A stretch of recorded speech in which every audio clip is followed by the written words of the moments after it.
সকাল বন্ধুরা, আবার চলে এলাম রবিবারের সকালটা তোমাদের সঙ্গে শেয়ার করতে। আর বলুয়াটির বুকে ছোট্ট একটা চাষের ফসল জায়গা, খুবই সুন্দর অপরূপ জায়গা, সেটা দেখতেই পাচ্ছ। আর তোমাদের সঙ্গে নিয়ে সেটা শেয়ার করতে এলাম। রবিবারের স্পেশাল মুহূর্ত, চলে এলাম নতুন আবারও একটা জায়গায় নিয়ে। এখানে আলু চাষ হয়েছে দেখতেই পাচ্ছ, আর ওইদিকে ফুলকপি হয়েছে। আর এখানে কাকারা নিয়ে যাচ্ছে সকালবেলা তুলে, ঘুরিয়ে দেখাচ্ছে। আগে দেখতেই পাচ্ছ আমার চলে এসেছি,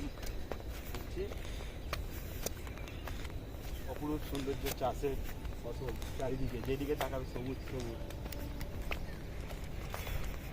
এদিকে শস্য রয়েছে খুব সুন্দর, বেগুন চাষ আছে, হ্যাঁ হ্যাঁ, মটর কড়াই গাছ, হ্যাঁ, ডিম কড়াই গাছ, এইসব এগুলো আছে। আর সর্ষে ক্ষেতটা তো খুব সুন্দরই হয়েছে। তুমি চাষ করেছো তো? হ্যাঁ, সব আমারই চাষ।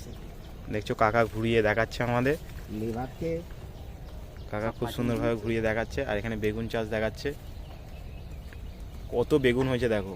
এই যে গাছে বেগুন, সব দেশি বেগুন, এগুলো হ্যাঁ, হাইব্রিড নয়, এগুলো নিজের হাতে চাষ করা ফসল। এগুলো সিম চাষ হয়েছে খুব সুন্দর, অনেকই সিম আছে ভেতরে ভেতরে দেখতে পাওয়া যাচ্ছে, কিন্তু সিমগুলো লুকিয়ে রয়েছে আমাদের থেকে। শীতের সকালে অপরূপ সৌন্দর্য, এক সাদা ময়ূর উড়ে এসেছে এই চাষের ফসল জমিতে, খুবই সুন্দর লাগছে। এটা আমাদের পাওনা। তোমাদের কেমন লাগলো সেটা কমেন্ট করে জানিও।